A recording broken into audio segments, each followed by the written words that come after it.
पतंजलि शर्मा जी, जयपुर से। राधे राधे। महाराज जी, आपके चरणों में कोटि कोटि प्रणाम। महाराज श्री, हमारी संतान जो हमसे उत्पन्न होगी, क्या वो अपने पूर्व कर्मों के अनुसार शरीर मिलेगा या माता पिता के कर्मों के अनुसार? अगर माता पिता के कर्मों के अनुसार उत्पन्न होगी तो क्या सावधानी रखें? कृपया मार्गदर्शन करें। वो तो आएगा अपने ही कर्मों से, पर उसमें दुख और सुख का अनुभव तुम्हारे कर्म उसमें सम्मिलित होंगे।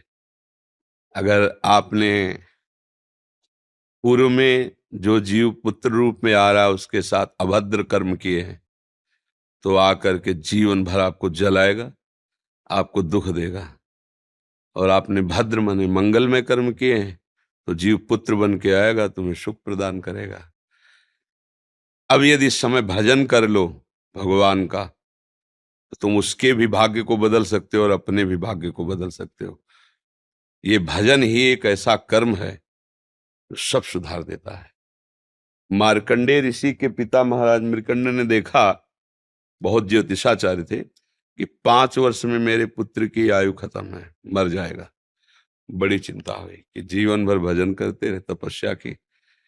पहले प्राय हम सब ऋषियों की ही संतान हैं, रहते गृहस्थ में थे, पर पूर्ण ऋषि तपस्वी मुनियों की तरह हम सब ऋषियों की संतान है। जब गोत्र पूछा जाए तो देखो नहीं बोलते भरद्वाज गोत्र, याज्ञवल्क्य, हम सब ऋषियों की संतानें हैं। हाँ, तो उन्होंने को लगा कि कैसे क्या कर सकते हैं कि 5 वर्ष के बाद ये बालक जीवित बना रहे। अब पिता का कर्म शुरू हो रहा है। पूर्व संयोग इतने ही वर्ष का था, अब उनका नया कर्म काम कर रहा है। उन्होंने विचार किया, भगवान के भक्तों और संतों में विशेष सामर्थ्य है। यदि संतों को साष्टांग दंडवत करे और संतों का आशीर्वाद मिले, तो मैं इसे मृत्यु से भी बचा सकता हूं। उनको पता था, उनकी श्रद्धा थी, उनकी भावना थी। तो प्रायः पवित्र नदियों के किनारे ही ऋषियों के आश्रम होते थे, तो गंगा जी के समीप ही, तो घाट में खड़ा कर देते। जो भी संत दिखाई देते, वैष्णव तिलक या शैव तिलक, वो सबको आदेश कर, छोटा सा बालक 2 वर्ष 3, साष्टांग प्रणाम करो, साष्टांग प्रणाम करो। उनकी सेवा यही थी, प्रसाद पाओ और जाके घाट में खड़े हो, जो भी संत दिखाई दे साष्टांग प्रणाम करो। एक दिन प्रच्छन्न वेश से, गुप्त रूप से सनक सनंदन सनातन सनत कुमार भी, अब आपको क्या पता कौन महात्मा किस कोटि का किस वेश में तुम्हारे पास बैठा है, या तुम्हारे संग वार्तालाप कर रहा है, या तुम्हें कभी मिल सकता है, हमारी दृष्टि नहीं है ना। और वो दिव्य महापुरुष थे और वो देखा करते थे।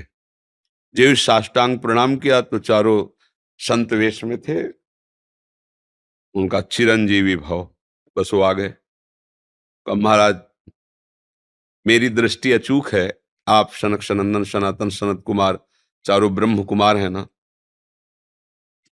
प्रच्छन्न वेश से आप घूम रहे हैं, ये तो अभागी है, 5 वर्ष में इसकी मृत्यु हो जाएगी। और आप कह रहे हैं चिरंजीवी भव, तो आपके वचन मिथ्या या इसका भाग्य मिथ्या? इसी इसी बात में बैठे थे कि कोई ना कोई महापुरुष जब फंसेगा तो ये भाग्य को मिटा सकता है, साधारण थोड़ी मिटा पाता है, महापुरुष ही मिटा पाता है, उसमें सामर्थ होती है। तो उनका ठीक है, चिरंजीवी तो रहेगा ही। तुम्हारी ज्योतिष से तुमको पता है किस मिनट में किस सेकंड में मृत्यु होगी। उस दिन प्रातः से लेकर के और मृत्यु समय तक भगवान शिव के मंदिर में शिव का आलिंगन करके इसे बैठाल देना, बस फिर और हम